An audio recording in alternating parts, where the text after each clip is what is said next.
Hi, I'm so excited to share with you guys today. I've been wanting to for a while, but both boys are actually napping right now, so I have a chance. That's why I'm being quiet in here. But I want to talk to you about something today that I heard once, I think in a song or something, and it's always stuck with me, and it's hard to remember, but it's such a good truth, and it's this: your promises outnumber your problems. And that is so hard to remember when we're in the midst of our problems. And the way I look at it is really our problems are totally based on our perspective. If we could just alter our perspective and change our perspective and view our problems through our promises, then our problems wouldn't seem so big. And it reminds me of songs that we've sung before that are, there's nothing my God cannot do. I love that song, and it brings me back to, somebody who sang it once, and it was just like yelling it, like, there's nothing my God cannot do, and we have to remind ourselves of that. Or, the songs that say, my God is greater, my God is stronger, God, you are higher than any other. And that's why worship is so powerful, because it's just taking a moment to step out of our certain circumstances and our problems that seem to be so overwhelming and just have a different perspective. And so, something I want you to just be able to do today is just to say, God, overwhelm me with your perspective. I always want God's perspective on everything that's happening in my life, because otherwise I'm stuck with my own perspective and I'm stuck in my own ways. And I know that His ways are so much higher than mine, and He sees the big picture. It's really hard for me to see the big picture a lot of the times. And so, whenever I start to get overwhelmed with my problem, I really try to catch myself and say, okay, God, what's the bigger picture here?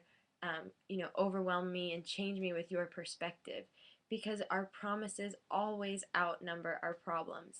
And the hard thing with that is a lot of us don't know what those promises are. I know I don't know all of them, and I don't have them as readily available to me as I'd like, but that's why God tells us to get in His Word, because His answers and His promises are there.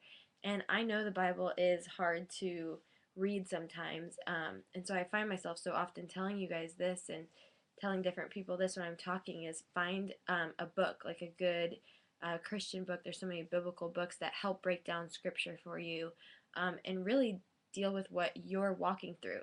I mean, really, when I first became a Christian, I hated reading. Like in high school, I didn't really read probably any of my books that I was supposed to read. I always had the Cliff Notes or whatever. But once I became a Christian, I was just so hungry, and I wanted to know everything that I was supposed to know, and I wanted a perspective change.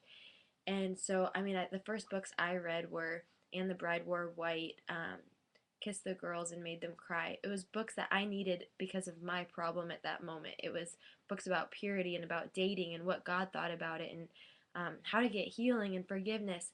But there's books like that by so many good Christian authors. Just go to a Christian bookstore, go to Barnes and Noble in the Reddit section, and find a book that's just filled with truth based on the problem that you just seem to be overwhelmed with. Because I promise, once you apply God's promises that He has over your life, your perspective will change and your problems won't seem so big, because our God is bigger than our problems. Actually, when I just like Googled, which you guys know in the world today with Google, you can find anything. I actually order books on Amazon because you can always find them for like $5 or $6 instead of like $15. But just Googling promises, I found a book called God's Promises for Your Every Need, and it looks like a cool little book. I've never read it yet, but that just shows you what God's promises are. And how cool would that be to have and just put up the promises in front of you whenever you need to be reminded of them? But really, once you just say, God, overwhelm me with your perspective, give me your perspective so I can walk out this problem and see my promise and find my promise, because He always wants, your promises are always bigger. And I found this verse that I loved in Psalms, and it's David writing it. And it's just so funny. I love it's just one little verse, and I love because it's exactly how we are. It's in Psalm 119:28. He says, my life dissolves and weeps itself away for heaviness. And it sounds like me when I'm in the middle of a problem that just seems life shattering, and it's really not. But we just feel like my life dissolves and weeps itself away for heaviness. But then he says, raise me up and strengthen me according to the promises of your word. And that's what we need, is when we're in the midst of feeling like our life is dissolving and weeping away and it's so heavy and dark and just too much. We just need God to raise us up out of it. Let us see the bigger picture and say, strengthen me according to the promises of your word, because his promises are so much better and so much bigger than our problems. And really, it will always get us on the other side and into the promised land that he has for us. I'll see you guys later.